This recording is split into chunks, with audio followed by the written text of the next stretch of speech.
Hello student, मैं हूं Nakul sir और आप देख रहे हैं द इकोनॉमिक्स गुरु एंड ढाली। आज का ये वीडियो मेरा यूपी बोर्ड स्टूडेंट के लिए है।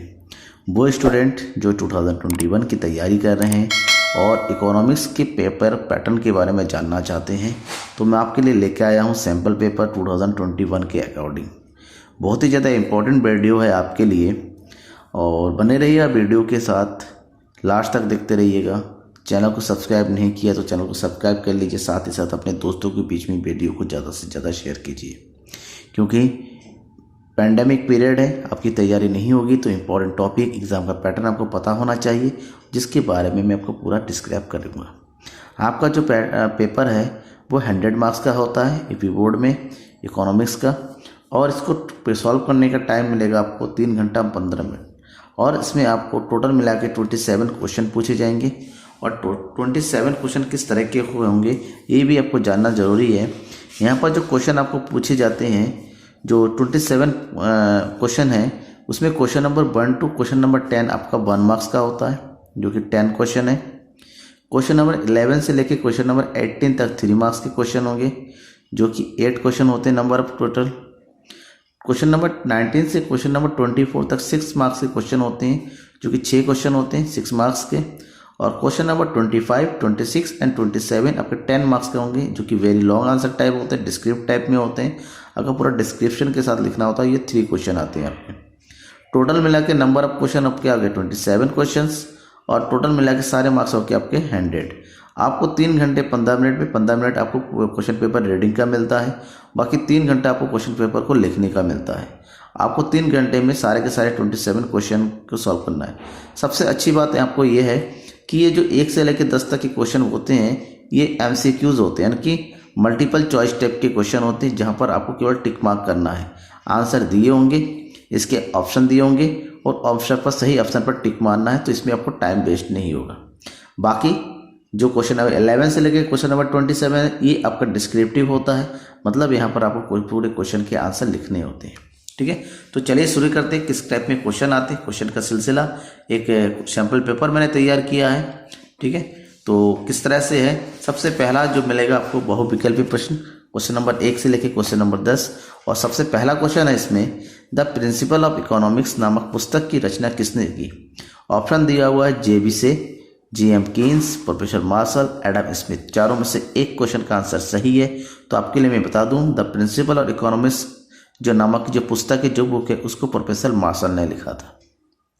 क्वेश्चन नंबर 2, किसी सामान्य वस्तु की मांग में वृद्धि उपभोक्ता की आय में के साथ होती है, यानी कि फिल इन द ब्लैंक्स करना है कि सामान्य वस्तु की मांग में वृद्धि उपभोक्ता की आय में क्या होने से बढ़ती है।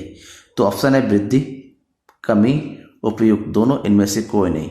अगर मांग में वृद्धि कब होगी, उपभोक्ता की आय में जब वृद्धि हो, यानी कि यहाँ पर वृद्धि वाला ऑप्शन सही है। ध्यान में रखिएगा, उपभोक्ता में की आय में वृद्धि होगी तभी वो मांग में वृद्धि करेगा। उपभोक्ता की आय में अगर कमी होती है तो मांग में वृद्धि नहीं करता है। नेक्स्ट क्वेश्चन, किसी वस्तु के मूल्य में वृद्धि होने से उसकी मांग में वृद्धि होती है। किसी वस्तु के मूल्य में, आपको पता है कि वस्तु की मूल्य बढ़ती है तो उसकी मांग घटती है, लेकिन यहाँ पर कहा जा रहा है कि वस्तु के मूल्य में भी वृद्धि हो रही है, उसके मांग में भी वृद्धि हो रही, यानी कि यहाँ पर मांग का नियम लागू नहीं हो रहा है, क्योंकि मांग के नियम के अनुसार किसी वस्तु के मूल्य में वृद्धि होने पर उसकी मांग घटती है, किसी वस्तु के मूल्य में कमी होने पर मांग में वृद्धि होती है। ऐसे में इस चारों में से कौन सा ऑप्शन होगा। सामान्य वस्तु है, निम्न वस्तु है, गिफिन वस्तु है, इनमें से कोई नहीं। तो आपका आंसर होगा गिफिन वस्तु। गिफिन वस्तु मतलब जो निम्न कोटि की वस्तु होती है जिसपे मांग का नियम लागू नहीं होता है, और गिफिन वस्तु की मूल्य में वृद्धि होने पर उसकी मांग में भी वृद्धि होती है। क्वेश्चन नंबर 4, सीमांत उत्पाद वक्र। सीमांत उत्पाद वक्र, सीमांत उत्पाद वक्र को हम कहते हैं MP वक्र, और औसत उत्पाद वक्र यानी कि AP वक्र को ऊपर से कहाँ पर काटता है, यानी कि इसका जो ग्राफ बनता है सीमांत उत्पाद इस तरह MP और AP जो बनता है वो कहाँ पर काटता है। ध्यान में रखिएगा, ये हमेशा अधिकतम बिंदु पर काटेगा, यानी कि ऐसे बिंदु जहाँ पर औसत आगम सर्वोत्तम होता है, उच्चतम होता है, उस बिंदु पर सीमांत उत्पाद वक्र जो उसको काटता है, तो इसका हो गया अधिकतम। नेक्स्ट, औसत परिवर्ती लागत। औसत परिवर्ती लागत यानी कि इसको शॉर्ट में कहते हैं ABC, और औसत स्थिर लागत यानी कि AFC किसके बराबर होती है? इन चारों ऑप्शन में से किसके बराबर जो है ABC और AFC होगी? कुल लागत के बराबर, सीमांत लागत के बराबर, औसत लागत के बराबर, या इनमें से कोई नहीं। तो आपका आंसर होगा औसत लागत। क्यों?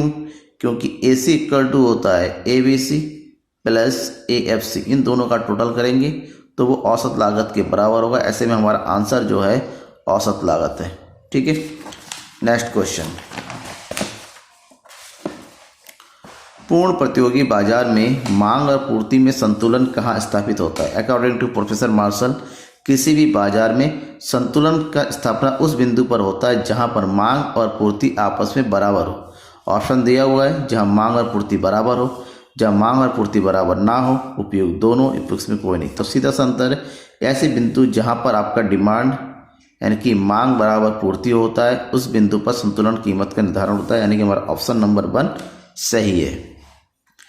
मुद्रा का माध्यम क्या है? मुद्रा का माध्यम यानी कि मुद्रा किसका काम करती है? उत्पादन का काम करती है, उपभोग का काम करती है, विनिमय का काम करती है, इनमें से कोई नहीं। तो मुद्रा का काम क्या है? विनिमय करना। तो ऑप्शन नंबर 3 सही है। यानी कि मुद्रा का मेन काम क्या है? विनिमय का माध्यम के रूप में काम करना। रिजर्व बैंक, भारतीय रिजर्व बैंक यानी कि RBI निम्न में से किस नीति का नियमन करती है? ऑप्शन है राजकोषीय नीति, मौद्रिक नीति, विदेश नीति, इनमें से कोई नहीं। तो ध्यान में रखिएगा, राजकोषीय नीति और विदेश नीति का निर्धारण सरकार के द्वारा किया जाता है, केंद्रीय सरकार। और दूसरा ऑप्शन है मौद्रिक नीति। मौद्रिक नीति जो है किसी भी देश के केंद्र बैंक के द्वारा नियमित किया जाता है। यानी कि हमारा ऑप्शन नंबर 2 सही है, मौद्रिक नीति। घरेलू मुद्रा के रूप में विदेशी मुद्रा की एक इकाई की कीमत क्या कहलाती है? क्वेश्चन है कि अगर आपकी विदेशी मुद्रा के रूप में एक इकाई की कीमत क्या कहलाएगी? घरेलू मुद्रा के रूप में देखिए अगर, तो ऑप्शन है मौद्रिक दर, विनिमय दर, विनिमय अनुपात, और इनमें से कोई नहीं। तो इसमें से ध्यान में रखिएगा, अगर हम विदेशी मुद्रा के रूप में देश की मुद्रा की इकाई को मापते हैं, वो आपका होता है विदेशी विनिमय दर, यानी कि विनिमय दर होगा। विनिमय दर वह दर होता है जिस पर एक देशी मुद्रा को दूसरी देशी मुद्रा के साथ जो है मापा जाता है। तो ऐसे में विनिमय दर होगा इसका आंसर। क्वेश्चन नंबर 10, स्थिर विनिमय दर का सार क्या है? स्थिर विनिमय दर का सार कि ऐसा कौन सी चीज़ है जिससे स्थिर विनिमय दर का निर्धारण होता है, जो कि सरकार के द्वारा किया जाता है? किस आधार पर? ध्यान में रखिएगा, जो ऑप्शन दे रखा है स्वर्णमान, रजतमान, कांस्यमान, इनमें से कोई नहीं। तो आपको ध्यान में रखना है आंसर, स्थिर विनिमय दर का सार हमेशा स्वर्णमान होता है। सोने के आधार पर किसी भी देश की मुद्रा को परिवर्तित किया जाता है। तो ये रहे 10 आपके MCQs टाइप के क्वेश्चन, जो कि बहुत ज़्यादा इंपॉर्टेंट क्वेश्चन थे। अब उसके बाद मैं बताता हूँ आपके 3 मार्क्स वाले क्वेश्चन, जो 3 मार्क्स वाले क्वेश्चन आपके एग्जाम में पूछे जाते हैं। ठीक है ना? तो कौन कौन से हैं? ये 8 क्वेश्चन आएंगे आपके। तो इसको अति लघु स्तरीय उत्तरीय प्रश्न के अंतर्गत रखा जाता है, जिसका आंसर आपको लिखना है। समष्टि अर्थशास्त्र क्या है? पहला क्वेश्चन है, क्वेश्चन नंबर 11, समष्टि अर्थशास्त्र किसे कहते हैं, क्या है? तो इसका आंसर कम से कम आपको 30 से 40 शब्दों के बीच में देना है। समष्टि अर्थशास्त्र क्या? समष्टि अर्थशास्त्र की वह शाखा है जिसके अंतर्गत किसी भी अर्थव्यवस्था की सामूहिक या फिर बड़ी समस्याओं का अध्ययन किया जाता है, जैसे राष्ट्रीय आय, प्रति व्यक्ति आय, ठीक है ना, कुल उत्पादन, कुल उपभोग, कुल मांग, कुल पूर्ति, रोजगार स्तर का निर्धारण आदि। मांग किसे कहते हैं? नेक्स्ट क्वेश्चन नंबर 12, मांग क्या है? What is demand? क्वेश्चन बनता है मांग क्या है? इसका आंसर आप क्या लिखेंगे? मांग क्या? एक निश्चित समय पर किसी वस्तु की ऐसी मात्रा जिसको कोई उपभोक्ता खरीदने के लिए तैयार होता है, उसको हम मांग कहते हैं। ठीक है, नेक्स्ट क्वेश्चन है गिफिन वस्तु क्या है? गिफिन वस्तु ऐसी निम्नतम वस्तु होती है जिस पर मांग का नियम लागू नहीं होता, अर्थात जब गिफिन वस्तु की कीमत बढ़ेगी तभी लोग उसको खरीदेंगे। गिफिन वस्तु की कीमत कम होने पर उसकी मांग नहीं की जाएगी। नेक्स्ट क्वेश्चन नंबर 14, पूर्ण प्रतियोगिता किसे कहते हैं? पूर्ण प्रतियोगिता क्या है? 3 नंबर का क्वेश्चन है, इसका आंसर आप क्या लिखेंगे?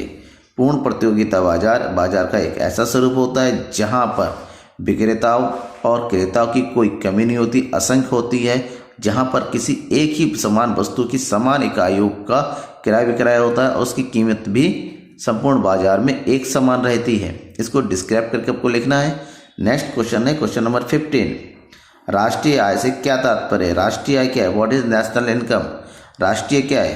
एक देश में एक लेखा अवधि के दौरान उस देश की घरेलू सीमा के अंतर्गत रहने वाले निवासित गैर निवासी के द्वारा जितना भी आय अर्जित की जाती है प्लस उनको विदेशों से जितना भी आय मिलता है, इसका टोटल जो है राष्ट्रीय आय कहलाता है।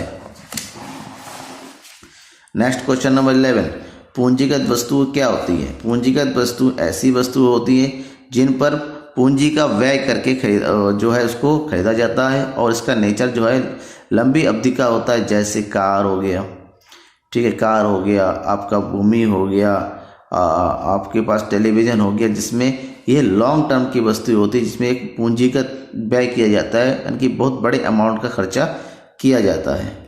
नेक्स्ट, बाजार संतुलन में क्या होता है? बाजार संतुलन क्या होता है? बाजार संतुलन बाजार की एक ऐसी स्थिति होती है जहां पर वस्तु की मांग वस्तु की पूर्ति के बराबर हो जाती है। घाटे की वित्त व्यवस्था क्या है?